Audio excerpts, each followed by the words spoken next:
Hey, it is Mega here. So I've got two electric motos, and actually two of them are there's something wrong with both of them. So Mega's not having the greatest of luck with the electric motorcycles nowadays.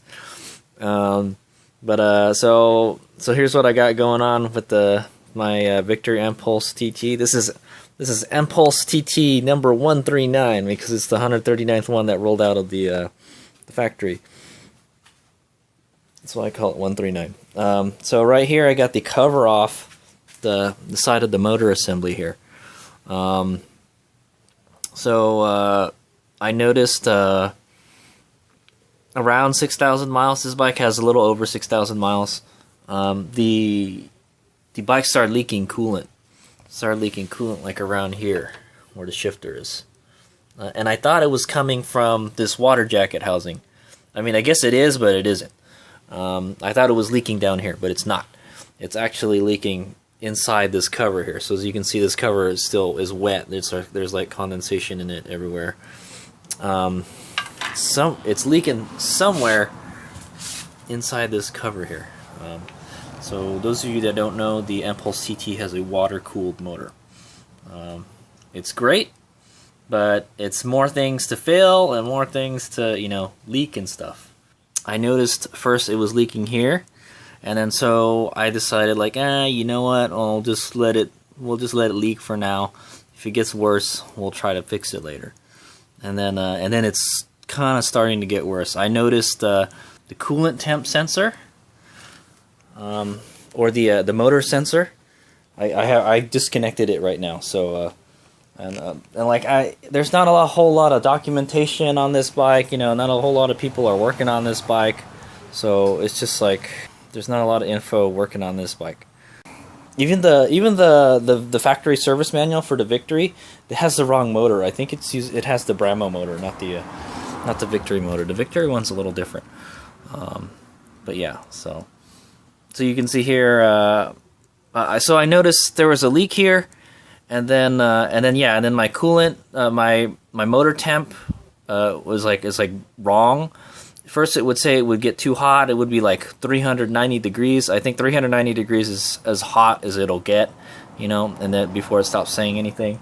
And I was like, there's no way the motor is that hot. I could put my hand here and it's not that hot, and I could feel the water pump moving. So there's coolant in there and it's working. There's no way it's overheating. And it's not like it's leaking like a whole lot of water, but it's leaking. So yeah, I just kept on riding it, and then it just got worse and worse. And then now the coolant temp sensor says it's too cold now. I get like minus 23 degrees, minus 30 degrees. I'm like, there's no way it's that cold because it's summertime right now. It doesn't get those kind of temperatures around here. So there's something wrong with the coolant temp or the motor temp sensor. They call it a thermistor in the service manual. But I believe this is the wire for that right here, and I believe the reason it's doing that is because it's the wire and the connector are wet. It's shorting the thermistor. That's what's going on, I think, through here, because the only place where the water's coming from is behind this cover. What's happening is there's a gasket around this cover, and then this seals it. So basically, this cover here is just here to keep like water and dust and dirt and all that stuff out of this part right here. And what's under here is the motor leads for the motor, and you can see they're rusted. So I'm actually gonna take those off, and I'm gonna clean them, and I'm gonna clean out all the coolant in here, and I'll tell you why in a minute. And then and there's something called an encoder here. So this tells you the position of the motor. It's kind of like a cam timing sensor or crank angle sensor. Yeah, it's something like that. That's kind of like what it is. And if you move this, if you mess this up, like if you take it out and you move it around, so see you can like loosen it and then you can move it around, the bike will not function anymore. You have to have like a special computer with like special connector to connect to the bike and stuff, and you have to do this. You have to like synchronize the the motor and all that stuff. So it's not as simple as just, you know, slapping another motor in there and it'll run. It doesn't work that way with this. Basically, from what I understand, the motor acts as like a servo. Basically, it constantly knows what position the motor is. I think the Light Bee has something like that. I've never replaced the motor on a Light Bee, but I have replaced the controller on it. And I think the ASI controller has a function where like it'll automatically tune a motor or something. Like it'll auto detect your motor and install it. So I don't think there's anything like that for the Impulse, unfortunately. So yeah. So anyway, all the problems I'm having are situated right here, I think. So the problem with the coolant temp is that if it says it's too, I don't care if it says it's too high, even though, you know, it's not. I know it's not overheating. What I do care is if it says it's too low and it doesn't. There's a water pump that circulates the water. It's like it's back there somewhere. This little black thing here. Yeah. Oh, it's under here. Yeah, you can't see it anymore. But yeah, there's a water pump right under here, and it has like a thermostat, or it, you know, when it gets a certain temperature, like it's about 100 degrees Fahrenheit, it'll kick the water pump on and it'll start cooling the motor. If it's cold, it doesn't, you know, it doesn't put it on. So you know, the motor can heat up if it's really cold out. So, but unfortunately, if it says it's too low and it's not, if it's not that temperature, you know, and the motor could overheat, is what I'm saying. So I've caught it doing some crazy stuff the last couple days. Sometimes it'll work normal, sometimes it won't. Sometimes it'll say it's too cold, sometimes it'll say it's too hot. So so I believe that's the problem. That's the first problem I'm trying to fix, is I'm trying to get that the coolant temp sensor to work properly, the motor temp. And I believe this is right here. This is the problem right here, because it's wet. I think it's kind of dried up a little bit. But so what hazy, I don't know where the leak is the problem. I know I can't take this off, or else the bike won't work unless you make sure to put it back in the right place. But so what Hazy Omega is going to do is I'm going to clean all of this out. I'm going to clean this cover out, take all the coolant out, and then try to clean out all this stuff, all this corrosion and stuff. I'm going to uncorrode it. You know, I'm going to brush, get like a wire brush or something and clean it. And I don't think there's no power. There's no power to this, so I don't think I need to disconnect the battery. Just make sure you don't turn the bike on and use it. That's why it says here, high voltage danger, do not touch live terminals or operate when exposed. Okay, so yeah, we probably don't want to operate this. We don't want to touch this while the bike is live. So right now it's not, so I think it's okay. So I'm going to unbolt each one of these, clean this out, and then I'm going to get some electronics cleaner, like a contact cleaner, and then try to shoot that all in there and get all that coolant out of there. And then, because I can't tell where the coolant is leaking from, if the water is all over the place. But so what's happening here when it's leaking? So you can see that's where it's leaking right there. The coolant is green, okay, and I notice when it comes out, it looks kind of orange colored, and that's like it's contaminated with like rust and stuff. The reason it's rusting is because the coolant is leaking out somewhere from behind this cover, and it's pooling up in here. And then I guess when it gets hot, it condensates, and everything in there gets wet. So that's why the whole cover looks wet. And then now it's starting to corrode everything back there. It's not supposed to look like that. It's not supposed to look all rusty.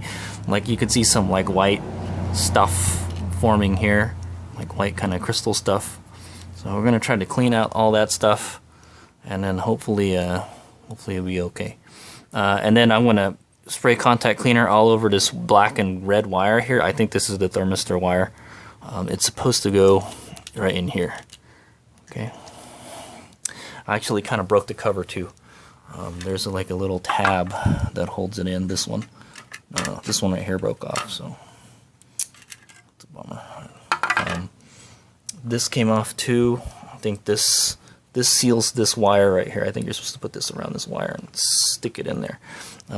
But I found out it's pretty easy to take this cover off. If you get one of these guys, a trim remover tool or a screwdriver, and then you just stick it in here and then you pry it inward, it'll pop off the little claw here. Right? Is it inward? Yeah, inward. And then it'll pop off the claw. So it's pretty.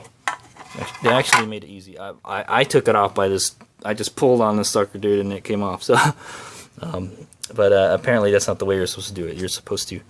They should tell you in the manual to, man, stick something in there, and it just says take the cover off. You know, it's you know, typical manual service manual stuff. It's not very detailed. It just says, like, you know, do this, but it doesn't tell you exactly how to do it. You know, but that's how you take the side cover off on at least a not a Bramo, a Victory Empulse TT. Is you get a screwdriver or a trim remover tool like this. This works perfectly, and then you pry it inward, and then the little teeth will stop grabbing it, or little claw. This is the part that broke off. So hopefully it won't start. Well, I mean, it's not a big deal. Like I said, it's only there to just keep dust and dirt out.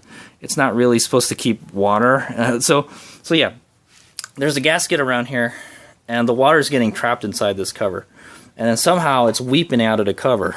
It's weeping out of the cover from the bottom because it's pooling down there, and then it goes down to the bottom here. So that's, and then by the time it weeps out of the cover, it's already turned orange.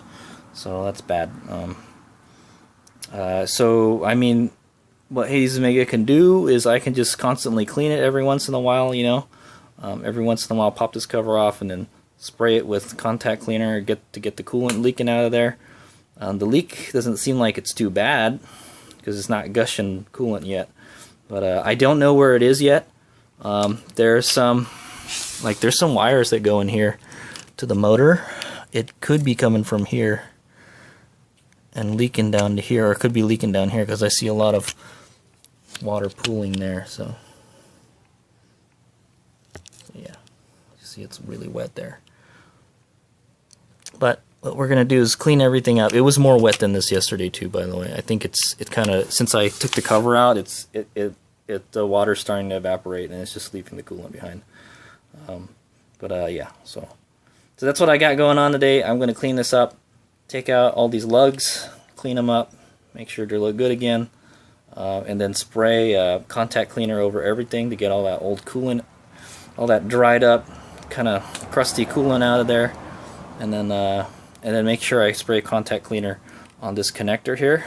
And then I want to see if I can get the motor temp sensor functioning properly again. That'll be the first step. And then once this is all cleaned up, all I got to do is take it for a ride. And then when I come back, I pop off the cover again. And then I look in there and I see where it's leaking from. Because like I said, right now there's just water everywhere. So it's like I can't tell where it's leaking from. All right, so that's the dealie. I'll probably take some pictures along the way, but yeah, that's what I got going on. Yeah, I was trying to find out where the motor temp sensor is, but I think it's connected to this, and I have a feeling like all the problems I'm having with this bike are associated with this area right here, with the coolant leaking from this, because I'm getting a system fault B9, and that has something to do with moisture. There's moisture somewhere. Like it said, there's like I heard it's like moisture in the battery or something, but I believe that this has something to do with something being moist, because there's water all over this stuff. So that's a no bueno. So yeah, and so this is one of those times Hades Omega wish he had an air-cooled motor instead.